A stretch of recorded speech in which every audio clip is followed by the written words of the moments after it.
তোরা কেমন আছো তোমরা সবাই? আজ আমরা একটি খুব মজার জিনিস পড়তে যাচ্ছি। আজকে আমরা পড়ব চতুর্থ শ্রেণীর আমার বাংলা বইয়ে শুভেচ্ছা জানাই।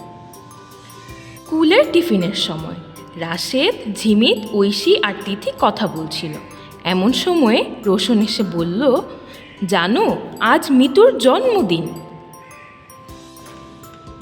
শুনে ঐশী বলল, তাই নাকি? হয়। ঝিমিত বলল, কিন্তু কিভাবে? এরপরে তো খুশি আপার ক্লাস। জন্মদিন, কিছু একটা করতে হবে। কি করা যায়? এটা নিয়ে কথা বলতে বলতে ক্লাসের ঘন্টা বাজলো। খুশি আপা একটা ব্যাগ নিয়ে ক্লাসে ঢুকলেন। বললেন, আজ আমরা মজার একটা কাজ করব, শুভেচ্ছা কার্ড বানাবো। তিথি দাঁড়িয়ে বলল, শুভেচ্ছা কার্ড কি আপা? আপা বললেন, শুভেচ্ছা কার্ড এক ধরনের নকশা করা কার্ড। এই ধরনের কার্ড নানা আকারের হয়। মোটা কাগজ দিয়ে শুভেচ্ছা কার্ড বানানো যায়। শুভেচ্ছা কার্ড কিনতেও পাওয়া যায়। রোশন বলল, আপা শুভেচ্ছা কার্ড দিয়ে কি করা হয়? আপা বললেন, বিশেষ দিনে শুভকামনা জানিয়ে এরকম কার্ড দেওয়া হয়।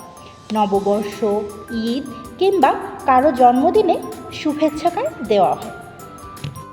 তিথি ফিসফিস করে ঐশীকে বলল, মিতুর জন্মদিন উপলক্ষে আমরা শুভেচ্ছা কার্ড দিতে পারি। ঐশী মাথা ঝাঁকিয়ে সায় দিল। খুশি আপা বললেন, কার্ড বানাতে কয়েকটা জিনিস লাগবে। মোটা কাগজ, রঙিন কাগজ, কাঁচি, রঙিন কলম আর আঠা। এগুলো আমি নিয়ে এসেছি। তারপর তিনি সবাইকে কয়েকটি দলে ভাগ করে দিলেন। বললেন, অনেকভাবেই শুভেচ্ছা কার্ড বানানো যায়। আমি একটা উপায় বলি, কাজের ধাপগুলো খেয়াল করো। বড় মোটা কাগজ থেকে একটা অংশ কেটে নেব। এটাই হবে শুভেচ্ছা কার্ড। এই কার্ড গোল, লম্বা, যে কোনো আকারের হতে পারে।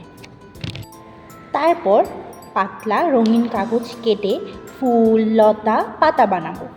সেগুলো শুভেচ্ছা কার্ডের চারদিকে আঠা দিয়ে লাগাবো। তবে রঙিন কলম দিয়ে আঁকলেও হবে। কার্ডের মাঝখানে লেখার জন্য জায়গা থাকবে। সেখানে শুভেচ্ছা জানিয়ে কিছু কথা লিখব আমরা। অল্প কথায় শুভেচ্ছা জানাতে হয়। অল্প কথায় শুভেচ্ছা জানাতে হয়। এরপর খুশি আপা কাগজ, কাঁচি ইত্যাদি দিলেন। প্রতিটি দল কার্ড বানানো শুরু করল। কিন্তু মুশকিল হলো কার্ডের লেখা নিয়ে। শুভেচ্ছা কার্ডে কী লেখা যায়? খুশি আপা বললেন, বিশেষ দিন, ঘটনা বা উৎসবে কার্ড দেওয়া হয়, তাই উপলক্ষ অনুযায়ী কার্ডে কথা লেখা যায়। এরপর তিনি বোর্ডে কয়েকটি নমুনা লিখলেন। নমুনাগুলো হলো তোমাকে জন্মদিনের শুভেচ্ছা বা বিতর্ক প্রতিযোগিতায় পুরস্কার পাওয়ায় তোমাকে অভিনন্দন। আরও বলা যায়, নববর্ষ তোমার জীবনে বয়ে আনুক আনন্দ।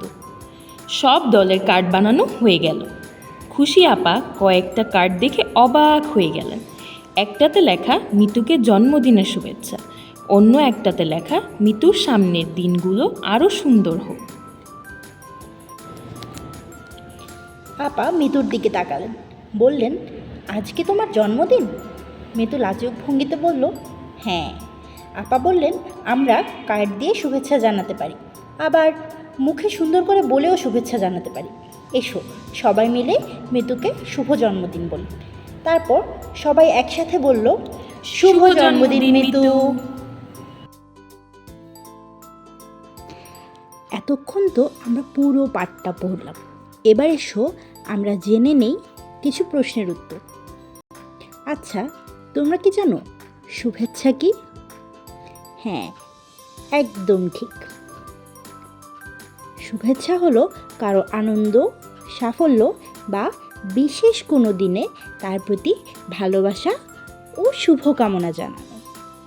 তাহলে বলো তো, আমরা কেন অন্যকে শুভেচ্ছা জানাই?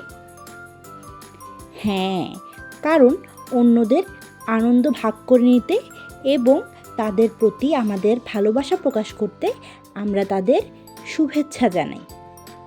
আমরা তো জানি, তাই না, শুভেচ্ছা কার্ড কী কী জিনিস দিয়ে তৈরি হয়? শুভেচ্ছা কার্ড তৈরি করতে সাধারণত আর্ট পেপার বা শক্ত কাগজ, কাঁচি, আঠা, রং পেন্সিল এবং সাজানোর জন্য বিভিন্ন ধরনের কাগজ বা রঙিন ফিতার প্রয়োজন হয়। তোমরা সবাই ঠিক বলেছ।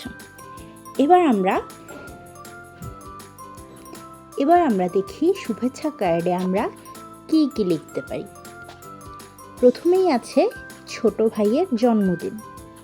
আচ্ছা, ছোট ভাইয়ের জন্মদিনে তোমরা কি লিখবে বলো তো? আমি লিখতাম শুভ জন্মদিন। দোয়া করি তুমি অনেক বড় হও এবং সব সময় হাসি খুশি থাকো।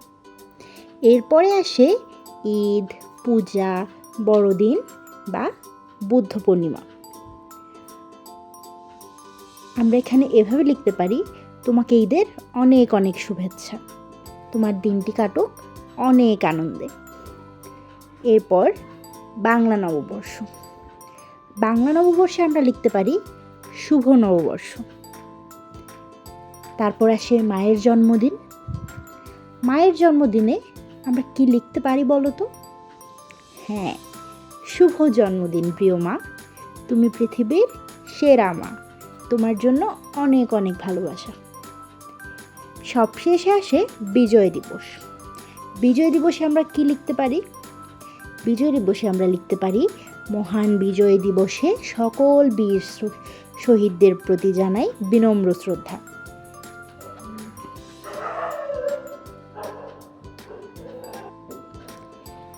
তাহলে আমাদের আজকের পাঠটা এখানেই শেষ হলো। ধন্যবাদ তোমাদের সবাইকে।